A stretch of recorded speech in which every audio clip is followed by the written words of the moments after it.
Welcome to today's Explainer. Okay, let's dive into this, because today we are looking at a story that is incredibly powerful yet remarkably compact. It's this beautiful micro-journey of faith centered around a figure simply known as the believer in Surah Yaseen.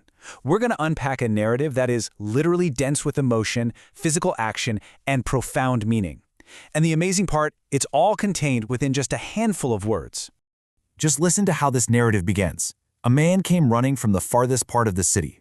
Boom! You are immediately plunged right into the action. There's no long exposition, no slow wind-up to set the scene.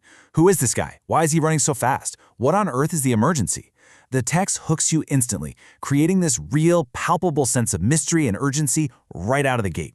And when you actually look at the complete source text we're analyzing today, notice just how brief it really is. It's barely a paragraph. Honestly, it's like a giant puzzle packed into a tiny box.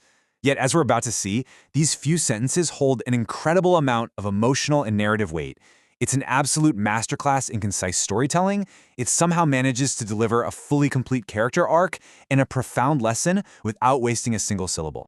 Let's move to and see how this builds across 4 distinct chronological phases. First up, we have Step 1, the arrival, which is marked by that desperate run.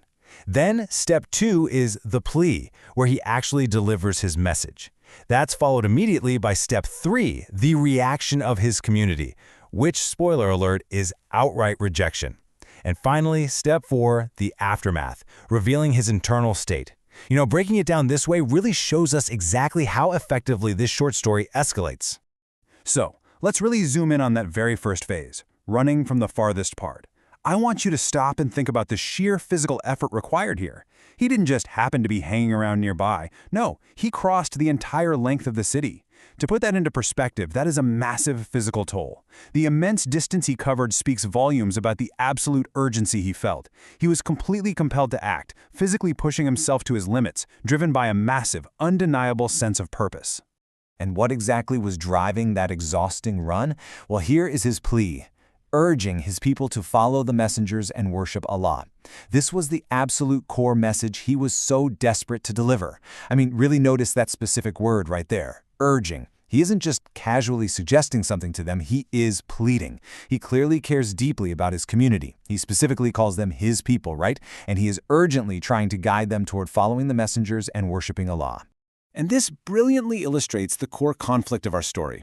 On one hand, we have his action. He's physically exhausting himself, urgently pleading with his people and bringing them this crucial message. But on the other hand, we face the stark, harsh reality of their reaction, absolute rejection. We are juxtaposing his desperate, beautiful sincerity right up against the immovable brick wall of their refusal. He gave them literally everything he had, and they just turned him away. Now, what's really interesting about this slide is the aftermath. After that frantic run, after the incredibly heartfelt plea, and after facing such painful rejection, the text gives us these 3 remarkably powerful words. He remained sincere. This is a deeply fascinating psychological reveal. Think about it. The total rejection by his own people didn't alter his internal state one bit. His conviction didn't just crumble because he didn't get the result he wanted. No, his sincerity was entirely independent of their validation. So the crucial point is defined by a single, undeniable moral truth. True faith means standing for the truth, even when you stand alone. This definition completely distills the entire narrative into one single, profound lesson. His physical journey all the way across the city was, well, ultimately a journey straight into isolation. But his faith required him to stand totally firm, completely regardless of what the crowd was doing. Which brings us to a final thought I want to leave you with today. We've unpacked the lesson drawn from this believer's story. But the ultimate question now turns directly to you. When the truth is rejected, will you stand alone? It's a really provocative challenge drawn straight from this incredibly dense, short narrative, asking every single one of us to reflect deeply on our own sincerity and conviction. Thank you so much for joining me for this explainer. Until next time, keep analyzing and keep reflecting.